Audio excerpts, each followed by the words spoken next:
There was new gossip in the village. My errant father, the Italian, was now an ice cream man. He didn't pay maintenance, but he had an ice cream van. This was better than new school shoes and heating. Turns out the Italian would charge my mum for the boxes of ice creams. And not just what he paid for them. He'd charge her the full ice cream van price. A Sunday night was usually us kids with wet hair watching the darling buds of May, whilst tucking into a Magnum my mum couldn't really afford. This Sunday was different though. We were settled down with our chamomile teas, with the candles on, getting all cosy for the school week ahead. The darling buds of May had just started. We heard an ice cream van tune. The ice cream van tune. A bit of swearing in broken English and bits of Italian, and a thud against our garden fence.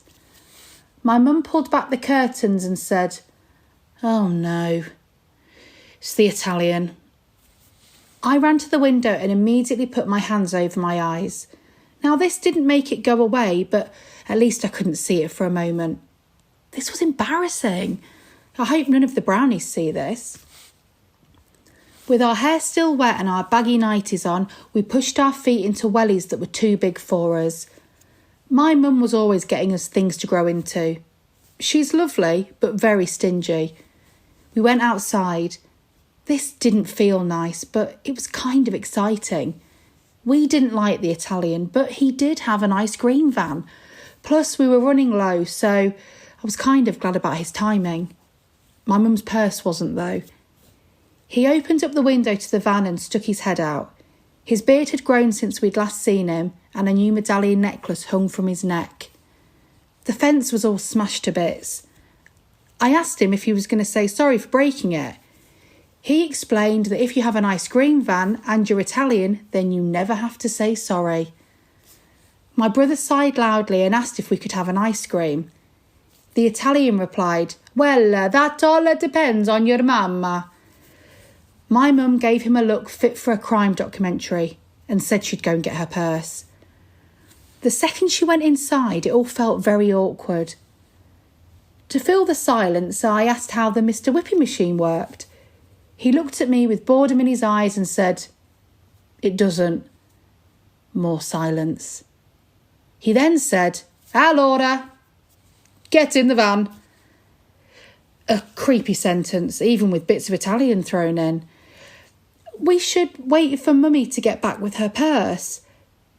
He laughed, waved his hand dismissively and said, "Non ordinarily, andiamo," which basically meant, "Sodder, we're going." He winked and opened up the ice cream van door. Our wellies squeaked as my sister, brother and I climbed into the van in our nighties. It wasn't magical at all. The sprinkles looked congealed in their tubs.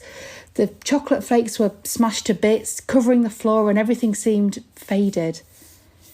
As the engine started up, we saw our mum coming out into the garden with fistfuls of loose change. She ran past the broken fence to get us. We waved as we sped off. The Italian drove around the village as if he was desperate for a wee, and us kids were swaying in the back, crashing into the boxes of plastic ice cream spoons and cones. The van was knackered and even the music didn't work. Normally, the sound of an ice cream van means sunshine and laughter, but not this one. It was a slower version of the classic tune, like a horror film. Was this how I'd die? We drove around the village for what felt like hours. He stopped the van and handed two pretty women some ice creams. I remember thinking it was strange that they didn't have to pay, but we did. We turned a sharp corner and a squeezy bottle of raspberry sauce splashed all over our faces and nighties. "Can we go home now?" I said. The Italian ignored me. My little sister stood on a big box and shouted, "Take us home now, you twat!" Wow. The Italian switched off the engine and let out a cough. The slow, creepy music stopped. He seemed genuinely terrified by this teeny little girl. Wet hair, wellies, nightie, face covered in raspberry sauce and wild eyes. It was a compelling sight. He switched on the engine and the music started up. My sister climbed back down from the box and gave my brother and I a thumbs up. She still terrifies me. She was successful though.